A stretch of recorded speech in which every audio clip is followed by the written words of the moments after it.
دوای هێرشی بە گاز لە سووریا وەزیری بەرگری ئەمریکا لە دەمێکدا میوانداری لە ئەمیری قەتەر دەکرد لۆمەی خستە سەر رووسیا کە بەڵێنەکانی خۆی بە ئەنجام نەگەاندووە.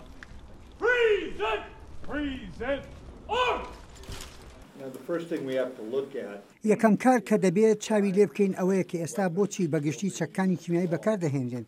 لە کاتێکدا رووسیا دەستەبەری سەرەکی بۆ لابردنی هەموو چەکەکانی کیمیایی بوو. هەروەها کار لەگەڵ هاوپەیمانان و لایەنەکانمان لە ناتۆ ڕابگرێت تاوەکو قەتەر و شوێنی تر دەکەین.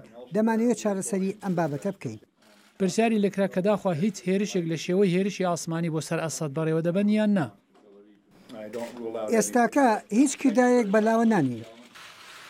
هەردوو شەمە سەرۆکوەزیری بریتانیاش دەڵێت دەبێت ئەو کەسانە بەرپرسیار بکرێن کە هێرشی بەگازیان بۆ سەر شاری دۆما بەڕێوە برد.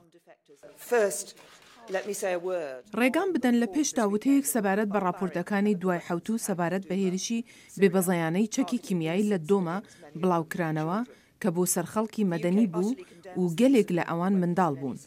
بەبێ قسە بەریتانیا لە هەر دۆخێکدا بەکارهێنانی چەکەکانی کیمیایی محکوم دەکەین و دەبێت بە شێوەی تەنگەتاوی بزانین ڕۆژی شەمبە چی ڕوویدا.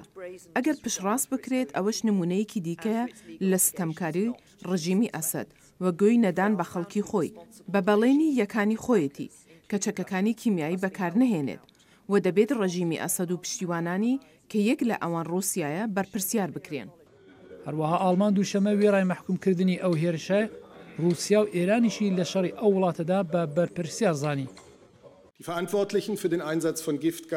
ڕژیمی سووریا ناتوانێت ڕێگای ئاوا کەم تەرخەمی بەرامبەر بە چارەسەری لەشکری سووریا ئەنجام بدات بێ ئەوەی پشتیوانی رووسیا و ئێرانی لەگەڵ نەبێت.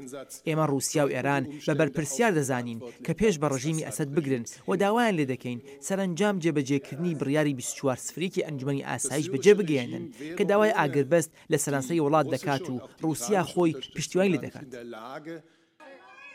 ئەو هێرشە لە دوای حوتو لانی کەم 60 کەسی کوشت و زیاتر لە 1000 کەسیشی بریندار کرد کە ئەمەش بە پێی گروپی فریاگوزاری پزیشکی سووریایە.